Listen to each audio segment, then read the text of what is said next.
माँ जी, आपका बेटा बिगड़ा हुआ था तो उसे सुधारती, ना कि उसकी शादी करवाती। बहू, रात के 11 बज रहे हैं, रोशन अभी तक घर पर नहीं आया और तू चैन से बैठी हुई है। कैसी पत्नी है तू? अपने पति को संभाल कर रखना भी नहीं आता।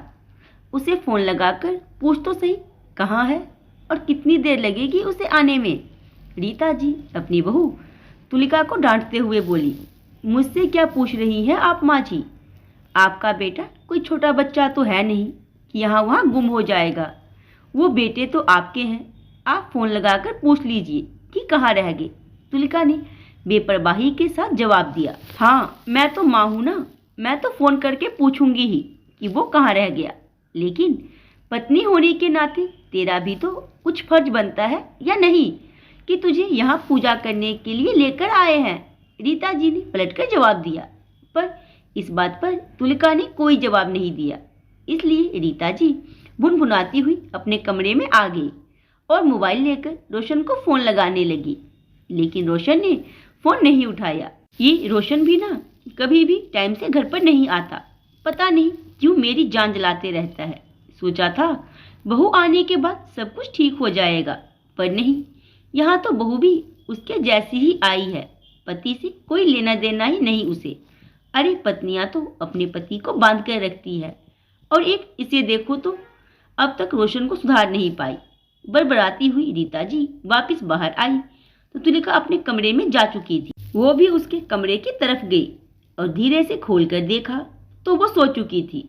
रीता जी वापस बाहर हॉल में आ गई।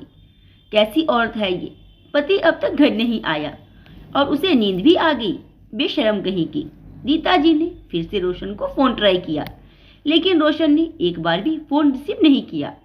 आखिर वो थक हार कर वही हॉल में सोफे पर बैठ गई। रात के 12:30 बजे घर की बेल बजी। रीता जी ने भागकर दरवाजा खोला तो बाहर रोशन को नशे के हालत में खड़े देखा। वो तो खुद को संभाल भी नहीं पा रहा था। आखिर रीता जी उसे सहारा देकर जैसे तैसे घर में लेकर आई और सोफे पर बिठा दिया। कहते हैं बेटा बुढ़ापे की लाठी होता है। इस बुढ़ापे में तुझे मुझे सहारा देना चाहिए और यहाँ मैं तुझे सहारा दे रही हूँ। अरे कुछ तो शर्म कर, कब तक मुझे यूं ही परेशान करता रहेगा? रीता जी उसे डांटते हुए बोली। लेकिन उसे होश हो तब तो वो कोई जवाब दे। आखिर नशे की हालत में ही जब सोफे पर वो लुढ़क गया तो रीता जी उसे वहीं छोड़कर अपने कमरे में आ गई। जब बीबी को ही कुछ नहीं पड़ी है तो मैं भी क्या करूं? पहले एक ही खून पीता था और अब दो दो लोग मिलकर पीते हैं। मेरी तो जिंदगी ही खराब हो चुकी है। बड़बड़ाती हुई वो चादर तानकर सो गई। सुबह जब नींद खुली तो देखा हॉल में रोशन अभी भी सोया पड़ा था, जबकि तुलिका वहीं पास में डाइनिंग टेबल पर बैठी चाय पी रही थी। रीता जी को देखते ही तुलिका ने पूछा, माँ जी आप चाय पियेंगी? उसे देखकर रीता जी ने अपने हाथ जोड़ते हुए कहा, तू ही पी तेरी चाय, पति यहाँ नशे में पड़ा हुआ है, लोगों को तो खाना पीना दुश्वार हो जाता है, पर तेरे हलक से कैसे उतर रही है ये चाय। रीता जी की बात सुनकर तुलिका मुस्कुराते हुए बोली, क्या बात है माँ जी, आज तो बहुत ज्यादा गुस्सा हो रही हैं आप। भला मैं क्यों अपना खाना पीना बंद करूं? आपका बेटा इतने सालों से बिगड़ा हुआ था, आपने तो खाना पीना बंद नहीं किया, तो मुझसे उम्मीद क्यों कर रही हो? तुलिका की बात सुनकर रीता जी गुस्से से उसे घूरने लगी। उन्हें अपनी तरफ देखता देखकर तुलिका बोली, माँ जी थोड़ा शांति बनाए रखिए, कहीं बीपी ना हाई हो जाए आपका। मैंने नाश्ता तैयार कर दिया है और दोपहर का खाना भी बनाकर रख चुकी हूँ। अभी कांता आ जाएगी साफ सफाई करने के लिए, तो आप उससे साफ सफाई करवा लेना और मैं जा रही हूँ अपने मायके अपनी माँ से मिलने के लिए। शाम तक वापस आ जाऊंगी। शाम को भी क्यों वापस आती है, वहीं रह जाना। वैसे भी तेरा इस घर में होना नहीं होना एक ही बराबर है। जो अपने पति को संभाल नहीं सकती वो मेरा घर क्या खाक संभालेगी? क्या बात कर रही हो आप माँ जी? वहीं रहने के लिए थोड़ी ना आपके बेटे से शादी की थी। बहू को तो ससुराल में ही होना चाहिए, यही तो संसार का नियम है। कहकर तुलिका वहां से रवाना हो गई। घर से कुछ दूरी पर पहुंचकर ऑटो पकड़कर अपने मायके रवाना हो गई।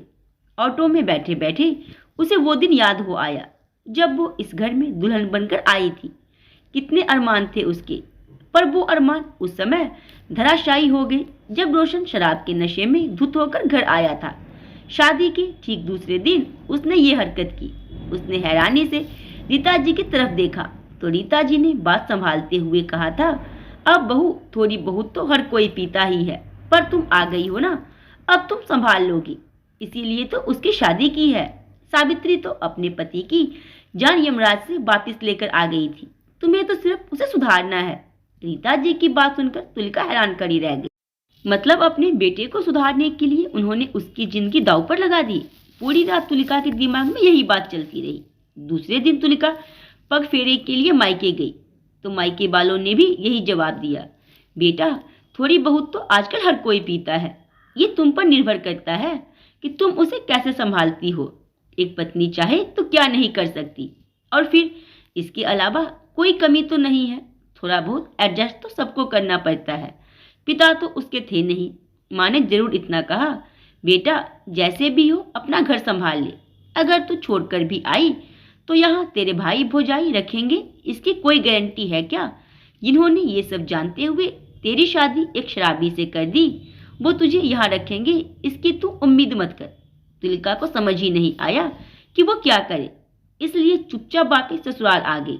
अब जब भी रोशन शराब पीकर आता तो तुलिका रोती, परेशान होती, पर रीता जी तो चैन की बांसुरी बजा रही होती। आखिर बेटे को बहू के हाथे संभालकर वो फिक्र हो चुकी थी। लेकिन अभी 2 महीने पहले रोशन ने शराब के नशे में तुलिका की जमकर पिटाई कर दी, सिर्फ इस कारण कि तुलिका ने उसे शराब पीने से रोका था।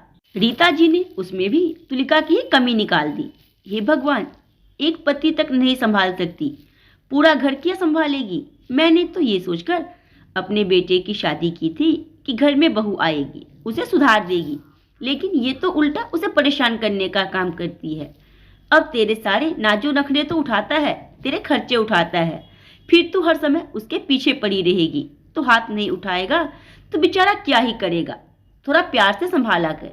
जब मायके वालों से कहा तो वो लोग भी हमदर्दी जताकर चले गए। भाभी तो ये तक कहकर चली गई कि एक पति नहीं संभाल सकती तो कर ही क्या लोगी तुम, दोबारा लौटने की सोचना भी मत, हम अपना देखें या तुम्हारा देखें, तुम्हारी माँ को रख रखा है वही बड़ी बात है। तो तुलिका ने भी सोच लिया कि जब रहना ऐसे ही घर में है तो या तो जिंदगी भर मार खाते रहो और रोते रहो, या फिर बेशरम हो जाओ और अपना रास्ता खुद चुनो। तुलिका ने दूसरा रास्ता चुना।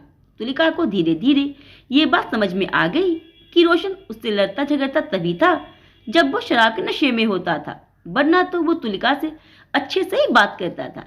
इसलिए वो अब रोशन से जब वो नशे में होता तो ज्यादा कुछ कहती ही नहीं थी। उसने 1-2 बार नौकरी के लिए कहा तो रीता जी ने हंगामा खड़ा कर दिया। इसके बाद रोशन ने नशे की हालत में रीता जी के कहने पर उसके साथ काफी गाली गलौज किया था, इसलिए उनके सामने उसने नौकरी के लिए कहना ही छोड़ दिया। पर उसे नौकरी तो करनी ही थी, पढ़ी लिखी तो वो थी ही, आत्मनिर्भर तो उसे बनना ही था, पर आखिर बाहर कैसे जाए, इसीलिए अक्सर मायके का नाम लेकर निकल जाती थी। अभी 1 सप्ताह पहले इंटरव्यू देकर आई थी, वहीं से कॉल आया था तो आज वहीं जा रही थी। वहां पहुंची तो उसकी नौकरी पक्की हो गई। उसने सारे जरूरी पेपर्स डिपॉजिट कर दिए। उसे दूसरे दिन से ही ज्वाइन करने को कह दिया गया। जब वापस लौटकर आई तो रोशन भी होश में आ चुका था। रीता जी गुस्से में बैठी उसे ही घूर रही थी।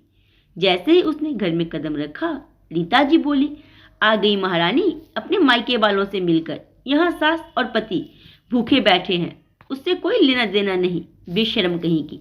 रीता जी की बात सुनकर तुलिका बोली, कैसी बात कर रही हो आप माँ जी, खाना बनाकर तो गई थी आपके लिए, फिर मेरा क्यों इंतजार कर रहे थे आप। तुलिका, कहाँ गई थी तुम, अभी तुम्हारी मम्मी का फोन आया था, तुम तो मायके पहुंची ही नहीं, अचानक रोशन ने कहा। रोशन की बात सुनकर तुलिका ने रोशन की तरफ देखा और कहा, मुझे नौकरी मिल गई है, कल से ज्वाइन करनी है। ये देखो, ये होता है औरत का तिरिया चरित्र, मायके का नाम लेकर पता नहीं कहाँ घूमती फिरती रहती है और हमारे घर की इज्जत को उछाल रही है। रीता जी बीच में ही बोली, माँ मैं बात कर रहा हूँ ना, आप क्यों बीच में बोल रही हो। तुम्हें नौकरी की क्या जरूरत है तुलिका, तुम्हारी सारी जरूरत तो पूरी कर रहा हूँ। रोशन ने शांतिपूर्वक तुलिका से पूछा। तब तुलिका ने कहा, मुझे मेरे मायके का कोई सहारा नहीं है, मुझे अपना सहारा खुद बनना है, इसीलिए मैं नौकरी ज्वाइन कर रही हूँ। मैं इसलिए नौकरी ज्वाइन कर रही हूँ ताकि मैं अपने अंदर इतनी हिम्मत जुटा सकूं कि मैं आपके सामने खड़े होकर यह कह सकूं कि आप शराब छोड़ रहे हो या मुझे। उसकी बात सुनकर रोशन सख्ते में आ गया, जबकि रीता जी अपना माथा पीटते हुए बोली, हाय राम, पति को छोड़ने की बात कर रही है, बेशरम, अपना घर अपने हाथों ही तोड़ रही है। ऐसा नहीं कि पति को सुधारने की कोशिश करे, बल्कि जो है उसे भी बिगाड़ रही है। बस कीजिए माँ जी, बहुत बोल दिया आपने। मैं कोई नशा मुक्ति केंद्र नहीं हूँ, एक इंसान हूँ जिसकी अपनी जिंदगी है और मुझे अपनी जिंदगी के बारे में सोचने का पूरा हक है। पर मैं इस रिश्ते को तोड़ने से पहले इस रिश्ते को एक और मौका देना चाहती हूँ। बताइए रोशन जी, आप नशा छोड़ेंगे या फिर पत्नी? रोशन काफी देर तक मौन रहा, फिर कुछ सोच समझकर बोला, ठीक है, जब तुम इस रिश्ते को एक मौका देना चाहती हो तो मैं ये मौका लूंगा। कब ज्वाइन करना है तुम्हारा नशा मुक्ति केंद्र? उसकी बात सुनकर जहां तुलिका के चेहरे पर मुस्कुराहट आ गई, वहीं रीता जी बिल्कुल हैरान खड़ी रह गई। उनकी आंखों में से आंसू निकल आए। आखिर इतनी कोशिशों के बाद जो काम रीता जी नहीं कर पाई वो तुलिका ने कर दिया। दूसरे दिन से ही रोशन ने नशा मुक्ति केंद्र ज्वाइन कर लिया और कुछ महीनों मशक्कत के बाद उसमें वाकई परिवर्तन हुआ। उसने शराब पीना छोड़ दिया और आज रीता जी अपनी उसी बेशरम बहू की नजर उतारती नहीं थकती।